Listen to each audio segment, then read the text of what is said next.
அண்மை செய்தியை பார்த்து வருகிறோம். சொத்து குவிப்பு வழக்கில் திமுக எம்பி ஆர் ராசா உள்ளிட்டோருக்கு எதிராக வரும் ஜூலை 23 குற்றச்சாட்டு பதிவு செய்யப்படும் என்று சென்னை சிறப்பு நீதிமன்றம் அறிவித்திருக்கிறது. அன்று குற்றம் சாட்டப்பட்ட ராஜா உள்ளிட்ட அனைவரும் நேரில் ஆஜராக வேண்டும் என்றும் நீதிபதி உத்தரவு பிறப்பித்திருக்கிறார். இது குறித்த விவரங்களோடு இணைகிறார் எமது செய்தியாளர் மதியழகன். விவரங்களை வழங்கலாம். நீலகிரி நாடாளுமன்ற தொகுதியினுடைய தற்போதைய உறுப்பினராக இருக்கக்கூடிய ஆர் ராசா வருமானத்துக்கு அதிகமாக சொத்துக்களை குவித்துள்ளதாக குற்றம் சாட்டி கடந்த 2015ஆம் ஆண்டு சிபிஐ வழக்கு பதிவு செய்தது.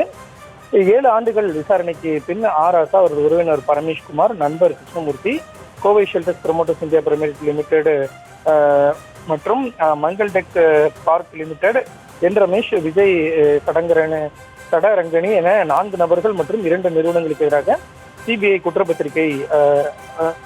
குற்றப்பத்திரிகை தாக்கல் செய்தது. அதில் குற்றம் சாட்டப்பட்ட காலத்தில் வருமானத்தை விட 579% அதிகமாக, அதாவது 5,53,00,000 ரூபாய் அளவிற்கு சொத்து சேர்த்துள்ளதாக ஆர்எஸ்ஆ மீது சிபிஐ குற்றம் சாட்டியிருந்தது. பின்னர் இந்த வழக்கை சிபிஐ சிறப்பு நீதிமன்றத்திலிருந்து சென்னை மாவட்ட ஆட்சியர் அலுவலகத்தில் உள்ள எம்பி எம்எல்ஏக்கள் மீதான வழக்குகளை விசாரிக்கும் சிறப்பு நீதிமன்றத்திற்கு மாற்றப்பட்டு அங்கு விசாரணை நடைபெற்று வருகிறது. இந்நிலையில் இந்த வழக்கில் குற்றம் சாட்டப்பட்ட ஆர்எஸ்ஆ தரப்பில் மனு ஒன்று கடந்த ஆண்டு தாக்கல் செய்யப்பட்டது. தமது வருமான வரி கணக்கு தாக்கல் விபரம் வழக்கில் சில ஆவணங்களை வழங்க வேண்டும் என கோரிக்கை விடுக்கப்பட்டிருந்தது. இதற்கு சிபிஐ தரப்பில் எதிர்ப்பு தெரிவிக்கப்பட்டது. ராஜாவின் வருமான வரி கணக்கு தொடர்பான விவரங்கள் அவரிடமே இருக்கும், சாட்சி விசாரணையின் பொழுது அதனை அவர் சரிபார்க்கலாம் என வாதிட்டார்.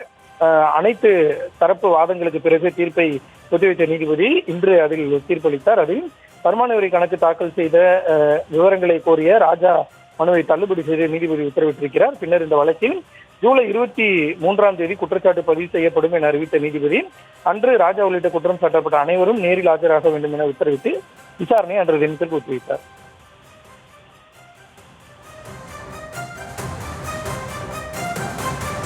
விவரங்களுக்கு நன்றி மதியழகன்.